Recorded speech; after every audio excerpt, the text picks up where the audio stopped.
USCCB General Assembly. The bishops' meeting wraps up in Baltimore. We'll break down key actions taken to address the clergy abuse crisis. Nation of terror. President Donald Trump says Iran was behind the attacks on 2 oil tankers, what Tehran says in response. Election meddling. The president also clarifies his remarks about what he'd do with information from foreign governments about a presidential candidate. And a salute to the Army. The White House honors one of the branches of the military on its 244th birthday. On EWTN News Nightly for Friday, June 14th, 2019.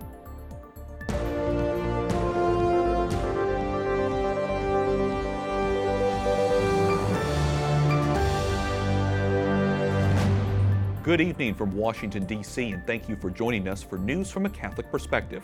I'm Wyatt Goolsby, in for Lauren Ashburn. The U.S. bishops wrap up the final day of their spring General Assembly after voting this week on several new steps to deal more strongly with the clergy sex abuse crisis. Bishop Robert Dealey of Portland, Maine, says there's still a lot of work to be done, but notes church leaders have made the issue a priority for years. I think that we have this new issue, a new problem with the conduct of some bishops, and we are addressing that. But we are addressing it with the tools which were successful in 2002. I think it would be false to say that we didn't get it and that we didn't do it. This week, the bishops voted to implement several new measures, including the creation of a national third-party reporting hotline for people to report allegations. They also resolved to encourage lay experts and local churches to be more involved in investigations. EWTN News Nightly will have continuing coverage of the abuse crisis and the bishops' actions. You can also read the latest at Catholic News Agency and the National Catholic Register. The U.S. military claims a newly released video proves Iran attacked oil tankers in the Persian Gulf. Iran denies involvement, while President Donald Trump calls the country a nation of terror. White House correspondent Mark Irons reports. Good evening, Mark. Good evening, Wyatt. Today, President Trump said Iran did carry out that attack on 2 Japanese-owned tankers traveling on a crucial oil route off the coast of Iran. The president is backing up Secretary of State Mike Pompeo, who says Iran is upset with U.S. sanctions. Iran is lashing out because the regime wants our successful maximum pressure campaign lifted. No economic sanctions entitle the Islamic Republic to attack innocent civilians, disrupt global oil markets, and engage in nuclear blackmail. New video from the U.S. Department of Defense purportedly shows an Iranian vessel removing evidence from the scene of the crime. The U.S. military says this video shows one of the mines Iran planted that failed to explode being removed from the oil tanker so it couldn't be traced back to the country. Now, Iran denies all of this and has accused the U.S. government of waging what it calls an Iran-ophobic campaign. It's worth noting the country's leaders have repeatedly threatened to close this vital waterway through which about 20% of the world's oil is shipped, Wyatt. Mark, what are the chances, realistic chances, of the U.S. dialogue with Iran? Well, that's a question we asked President Trump just this week, and he said he's hoping it all works out with Iran, and today he sounds optimistic that these crippling U.S. sanctions will bring the country back to the negotiating table. Wyatt. We'll continue to follow to see if they do. White House correspondent Mark Irons reporting. Thanks, Mark. Outgoing White House Press Secretary Sarah Sanders says it was, quote, the honor of a lifetime to work for President Trump at the White House, and she pledged to remain one of his most outspoken and loyal supporters. It's truly the most special experience. The only one I can think of that might top it just a little bit is the fact that I'm a mom. I have 3 amazing kids, and I'm going to spend a little more time with them. President Trump announced yesterday that Sanders would be leaving by the end of the month. He encouraged her to run for Arkansas governor, the same job her father once had. President Trump is highlighting a program to give former inmates a second chance. He says the Federal Bureau of Prisons will work with businesses to help line up jobs for those being released. Across the federal government, we're giving former inmates the resources they need to make the most of their new lease on life. Reality television star Kim Kardashian West joined the president in the East Room to promote criminal justice reform yesterday. She announced a new ride-sharing partnership that will give former prisoners gift cards to get to job interviews, work, and family events. President Trump says of course he'd report it if a foreign government offered him dirt about a political opponent. Earlier this week, he said there was nothing wrong with listening, and he said maybe he'd go to the FBI. Those words about accepting help ricocheted around the Capitol. That's where we go now to Capitol Hill correspondent Jason Calvi. Jason? Wyatt, Democrats accuse the president of inviting Russia to help him in 2020. So today he clarifies. He says he'd look at information from another country simply to find out what it is. If it was anything bad, he says, of course, he'd report it to the FBI or the Attorney General or someone else. However, today he faces new calls for impeachment. Democratic presidential candidate Amy Klobuchar says now she's seen enough. I would support an impeachment proceeding beginning now. Still, the House Speaker says it's not time. Here we are. Pelosi says the president's words will be part of the Democrats' methodical approach. Everybody in the country should be totally appalled by what the president said last night. Should be totally appalled. Some Republicans have turned the attacks on Democrats, especially for hiring a firm that used a former British spy. I'm hoping some of my Democratic colleagues will take more seriously the fact that Christopher Steele was a foreign agent paid for by the Democratic Party to gather dirt on Trump. That is not a hypothetical. That is what took place in this country. That is why we went through a special counsel. That is why in this special counsel, the millions of dollars that was spent, the hundreds of witnesses, the 13 countries we went around. And what did they find? The question that you're asking about this president: no collusion and no obstruction. Special counsel Robert Mueller did say Russia interfered in the 2016 election, trying to help the Trump campaign. Senator Mitt Romney says he was never offered help when he ran for president, and if he was, that would be simply unthinkable for a candidate for president to accept that involvement, to encourage it, to participate with it in any way, shape, or form. It would strike at the very heart of our democracy. President Trump clarified his words on Fox and Friends this morning. He says he doesn't think another country is going to share intel on his rivals. He says because they know he loves his country. Wyatt? Jason, I understand the president also standing by his aide, Kellyanne Conway. He's defending Counselor Kellyanne Conway. He says she has the right to free speech. But a federal watchdog agency says she's a repeat offender of the Hatch Act, which tries to stop conflicts of interest in politics. They say she repeatedly criticized political candidates in her official role as a White House employee. Very interesting. We'll continue to keep our eye on that story as well. Capitol Hill correspondent Jason Calvi reporting. Thanks, Jason. The lineup is set for the first two Democratic presidential debates later this month in Miami. The Democratic National Committee says 20 of the 23 candidates will take part, including former Vice President Joe Biden, considered the frontrunner, and Vermont Senator Bernie Sanders. Candidates had to certify they have at least 1% support in 3 approved polls.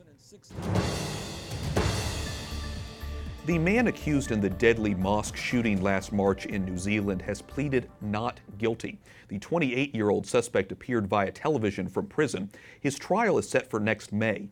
51 people were killed in attacks on 2 mosques. The courtroom today was filled with survivors and family members of those who were murdered.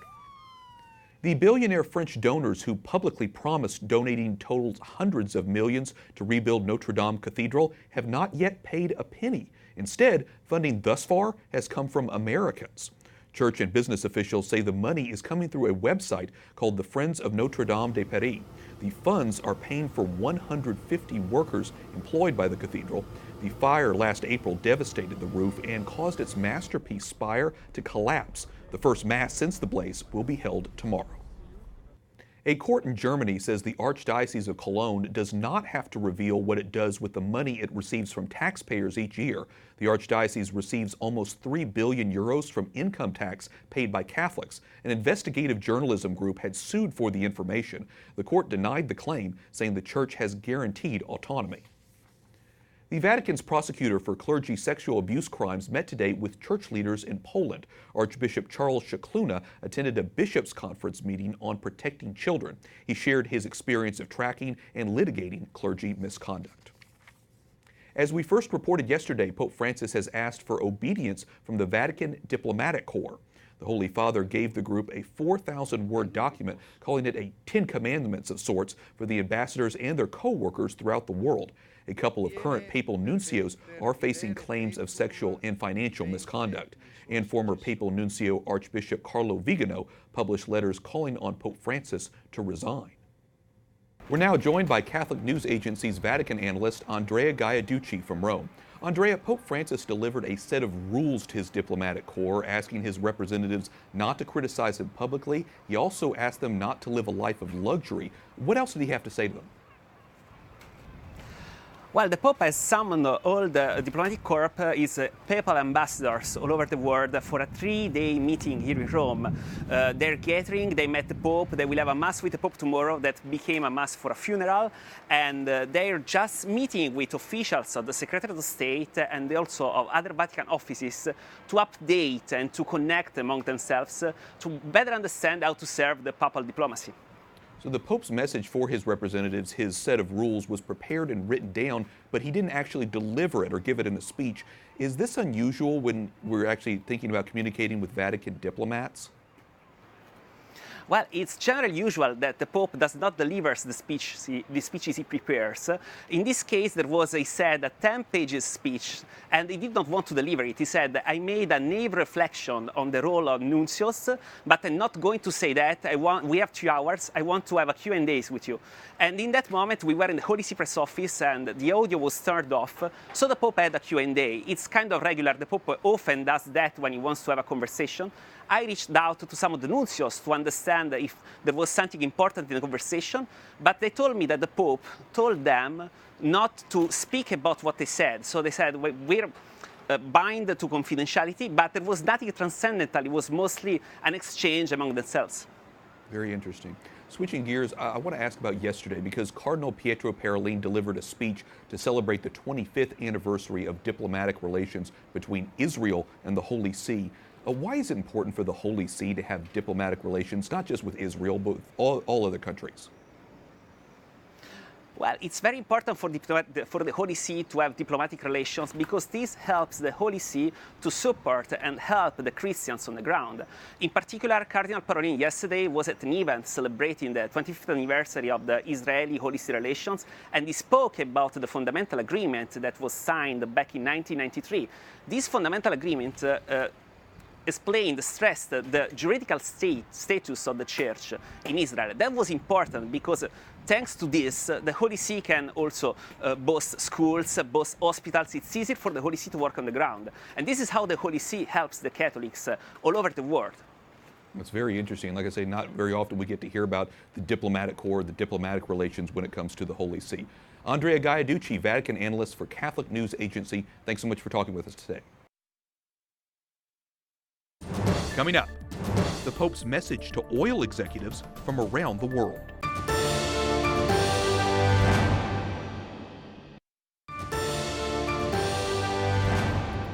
Welcome back. I'm Wyatt Goolsby, in for Lauren Ashburn. Pope Francis tells oil executives time is running out to avoid the worst effects of climate change. Il costo della nostra irresponsabilità. At a meeting today at the Vatican, the Holy Father says preserving the earth is one of the fundamental challenges facing global leaders, and the Church is ready to play its part. A Christian mother from Nigeria is asking the U.S. for help in freeing her kidnapped daughter. She's been held in captivity by a militant Islamic group for refusing to renounce her faith. Rebecca Sharibu's daughter, Leah, was one of 110 girls kidnapped from school in February 2018 by Boko Haram. Leah, the only Christian who was captured, has been held in captivity for more than a year now. And Rebecca Sharibu joins me now along with her translator, Dr. Gloria Poldu. Welcome to you both to the broadcast. Rebecca, is there any new information you can tell us about your daughter, Leah? Any updates on her condition? Wai akwai wani abin da zaki yake gaya mana magana game da maganar Leah, menene yake faruwa da ita yanzu kin sani? Ki kalle shi. Ba zan iya san abin da take ciki ba, inda ban san inda take ba. She said that for now she doesn't know where Leah is. She doesn't know what condition Leah is in because she's still in captivity, so she doesn't know what is happening to her. I can only imagine how difficult that is. Can you tell me what life is like for Christians in Nigeria? Wai yana ganin yana duba yaya ne abubuwa suke tafiya da ke, ya san akwai tausayi sosai. Za ki iya ki gaya mishi menene yake faruwa da Krista a Najeriya?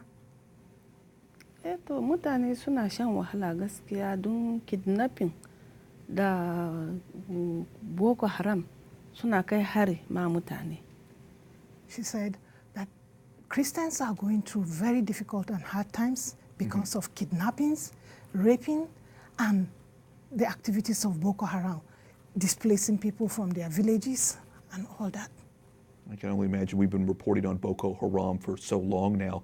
I know there are organizations that are helping Rebecca and her family. Tell us about the International Committee on Nigeria and how it's helped her family, Gloria, and other Nigerians who have been impacted by the violence. Okay. Yes, International Committee on Nigeria, headed by Kyle Apps, has been very helpful to Leah Sharibu's family because they have even helped us to set up a Leah Foundation, which I'm the president of that foundation, just to make sure that we assist the family.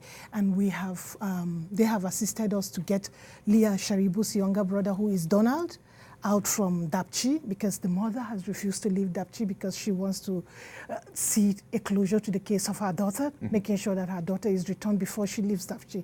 So we had to get Donald out, and we have put him in a school somewhere in Nigeria, and other Dapchi girls that are Christians who are afraid, who are scared to go to schools because of fear of being kidnapped by the activities of Boko Haram, who pledged allegiance to West Africa, to ISIS West Africa. So ICON has really been very helpful to the family, and they have been the ones that helped us to come even here and to be able to get the attention of the United States government. Well, let me follow up on that, because I want to ask Rebecca what she would like the U.S. government to do, what she would like to see. Wai menene kike son gwamnatin US yi miki saboda game da maganar yarinyanki? Ni abin da ya kawo ni, na kawo kuka na a wajen ku. A yi min hanyar da za a cire min yarinya na. She said she has come to the United States to plead with your government, to plead with all of you that are in the United States, that you should do whatever it is possible to ensure that her daughter is back home, that if she's released. Well, thank you so much, the both of you, for coming on here and talking to us about the issue. We know it's very difficult to come on here and talk about this. At the same time, we're very happy to give you a platform to talk about this because this has been such an ongoing problem. Thank you both so much, Rebecca Sharibu and her translator, Dr. Gloria Puldu, for sharing such an important story. Thank you both. Good. Thank you. Thank you, sir. Up next, President Trump honors the U.S. Army on its birthday.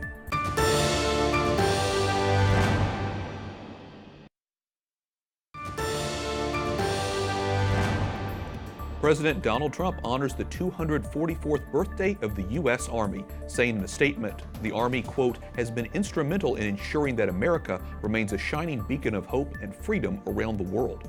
He also asked God to watch over the armed forces and their families. Today is also President Trump's birthday. He turns 73. Welcome back. I'm Wyatt Goolsby, in for Lauren Ashburn. A small city in Texas passes a ban on abortion. The measure declares Wascom along the Louisiana border as a sanctuary city for the unborn. It also refers to groups providing abortions as criminal organizations. An attorney for the city says he expects a legal challenge. The state of New York eliminates the religious exemption to vaccine requirements for students. It had allowed parents to cite religious beliefs to forego vaccines for their children. The nation's worst measles outbreak in decades is prompting states to make changes to their policies. Catholic women are gathering in Washington, D.C. for the 2019 Given Forum. It's a conference that provides leadership training and faith formation for women who aspire to be leaders in the church and their communities. Joining me now from the 2019 Given Forum at the Catholic University of America in Washington is Sister Mary Elizabeth Indy. Sister Mary Elizabeth is a member of the Franciscan Sisters of the Eucharist and a board member of Endow. Sister, welcome to the broadcast. You had a speech earlier today entitled The Call to Spiritual Maternity. What is spiritual maternity, and what was your message to the women in the audience?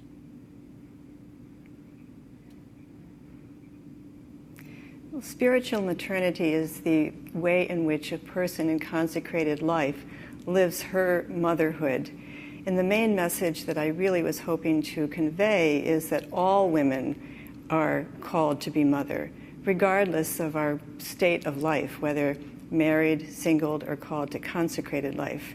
We all, as women, have the ultimate goal of becoming mother, and then how do we be maternal to those with whom we work, those with whom we relate. It's interesting that you talk about the role of women because often the stereotype is that the Catholic Church is just run by men, but that's not true. What are the unique gifts Catholic women bring to the church?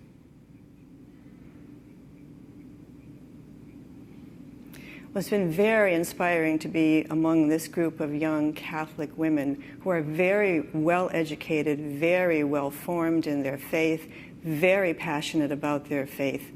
And they have a tremendous amount to offer, not just in their backgrounds and in experience, but in who they are as women. They're strong women, but the gift of women is our femininity and our receptivity.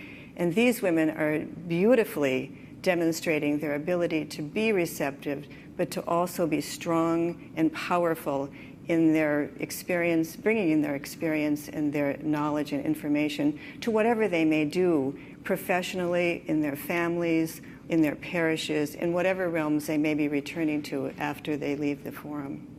And of course, there are so many good examples of women who are saints in the church. I'm guessing the Blessed Mother has been brought up a lot during this forum.